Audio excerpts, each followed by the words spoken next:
Ява. Чи нөгөө ертөнцид очиод гомдлоо мэдвлээч. Ярмсын элч нарын алинаас нь чи тусламж гуйх вэ? Аль нь чамд зөвлөгөө өгөх вэ? Тийм тэнэг хүн ертөнцийн эзэнд хорсон уурлаж өөрийн дураар зүтгэсээр өнгөрнө. Урд нь би тийм тэнэг баяныг үзээд харааж билээ. Үр хүүхдийг нь хүмүүс шүүхэд өгөхөд өмгөөлөх хүнч олдхон болсон. Уйлагчин ядуус тарийн талбайг нь цөлмөж хашаан дотроос нь хүртэл ногоо хулгайлна. Мөнгөнд дулаалсан этгээдүүд эд хөрөнгийн эзлэн авах гэж оролдоно. Гай зовлон газар дороос гардаггүй. Хүний буруу явдлаас гардаг. Галын уч дээш үсэрдгийн адил хүний алдаанаас хохирол гарах нь зайлшгүй. Хэрвээ би чам шиг болсон бол ертөнцийн эзэнд л учраан хэлж тусламж ярина. Түүний бүтээсэн үе олон гайхамшигыг хинч тайлбарлаж чадахгүй. Хур бороо тэнгэрээс буулгаж тарийн талбайг тэр усалдаг. Номхон буурайг өөдөн татж бэлбсэн ядуусыг хамгаалан тэтгэдэг. Мэгтэнгүүдийн ямар ч төлөвлөгөөг тэр нурааж чадна. Энэ дэлхийн сууд хүмүүс хичнээн залтай юм хийвч ертөнцийн эзэн түүнийг нь үр дүнгүй болгоно. Тэдэнд гарах газаргүй болж гэгэн өдөр гинт харанхуйлж үдийн үед нар шингэх мэт болдог. Хүчтэй нэг нь хүч багтайгаа дарангуйлахыг тэр зогсоож хоосон ядуусын амийг тэднээс хамгаалдаг. Ийхүү ядуучууд түүнээс итгэл найдвар авч өмхий муу өгтнүүд аван хамихаас өөр аргагүй болно. ертөнцийн эзнээс шийтгэл сургамж авч зам байдлаа засуулсан хүн үнэхээр аз таажээ. Иймээс хэцүү үед гомдож шантрах хэрэггүй. Тэрхэн үед хэцүү боловч эцсийн үр дүн сайн болж түүний гарт өртөж гимтээд дахин түүний хүчээр идэгсэн мэт болно. Иймээс чи 7 удаа дордовч 8 дахь удаага сэхнэ. Зуд өлсгөлөнгийн үед чи түүний хүчээр л амьд гарна. Дайн дажны үед чамайг тэр эрт сэлмээс хамгаална. Энгийн нэгэн өдрүүдэд хов жимнээс хамгаална. Эргэн тойрон бүгд сөнөвч бүү ай. Үгээр л свэрл өлсгөлн зовлон аимшигт зэрлэг араатны алинаас нь чи айх хэрэггүй. Газар шороо хүртэл чамд үр шимэн хайрлаж хэри махчин амтэн мал сүрэгт чинь халдахгүй. Орон гэртээ тайван сууж хашаас арвч ан эргэж мал сүргэн тоолж үзвэл нэг ч дутаагүйг чи харна. Удам угсаач нь тэнгэрийн од мэт олширч алдар нэр чин түгнэ. Тинхүү амьдарч ханаад чи насны туйлыг үзнэ.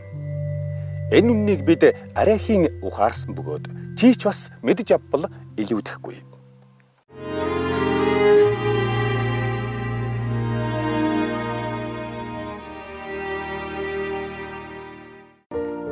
Йов хариу өчгтөө.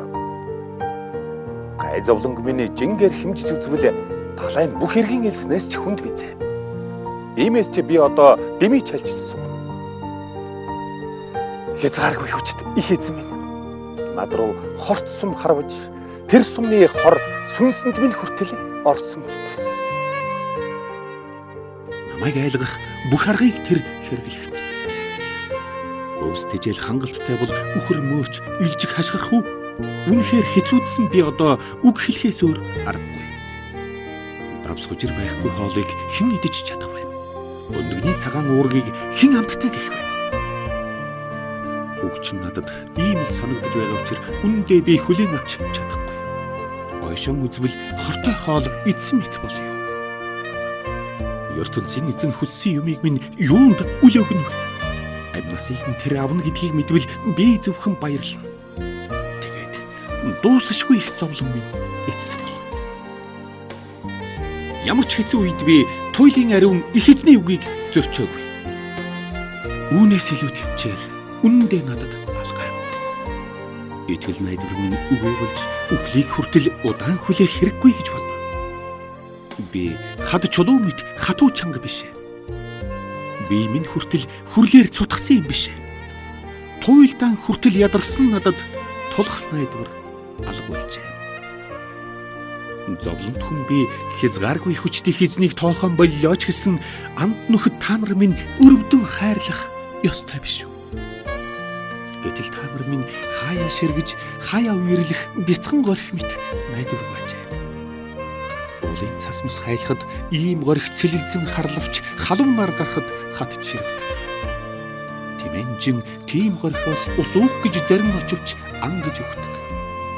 Танай Тиман хотын Тимэнжин өмнөдийн Шива хотын худалдаачдын хөсөг тийм голоос ундаална хэмээн дэмий найдсан нь олонтой. Та нар өөрсдөө ийм учраас надад туслаж чадахгүй. Зовлон гамшигыг нь хараад дэмий айн дагчна. Би танараас хөрөнгө мөнгө гуйсан уу? Эсвэл эд хогшлоосон хах үйлдэн тусламж олж өгөөч гэсэн үү? Өстөн дайснаас өмгөөлөн хамгаалахыг гуйсан уу? Үгүй. Би та нөхдөөс үнэндээ их юм гуйгаагүй. Буруутай болохыг минь батлаж чадвал би амаа хамхин үгийг чинь сонсъё. Үнийн шударга үгийн хүч ихч та нарын үг хоосон ажээ. Гин буруутайг минь та нар батлаагүй. Зовлонт хүний үг салхинд хийсэх мэт өнгөрнө гэж бодоод үгийг минь өлгөн авч намайг буруутгах нь үү? Та нар өнчин хүүхд өөртөө авахын тулд шоо хаян шодож амт нөхрөө боол болгон худалдах итгээд мэт хатуу сэтгэлтэй ажээ. Намайг харахтун. Би та нарт худал үг хэлээгүй. Миний өмнө буруугаа хүлээж шударга бас хандхаан бол. Энэ байдлыг минь эргцүүлэн бодвол гомдол гаргах минь шударга асуудал. Хэлсэн үгэнд минь худал байсан уу? Буруу зөвийг ялгах чадвараа би алдсан хүн үү? Үгүй ээ, тийм биш ээ.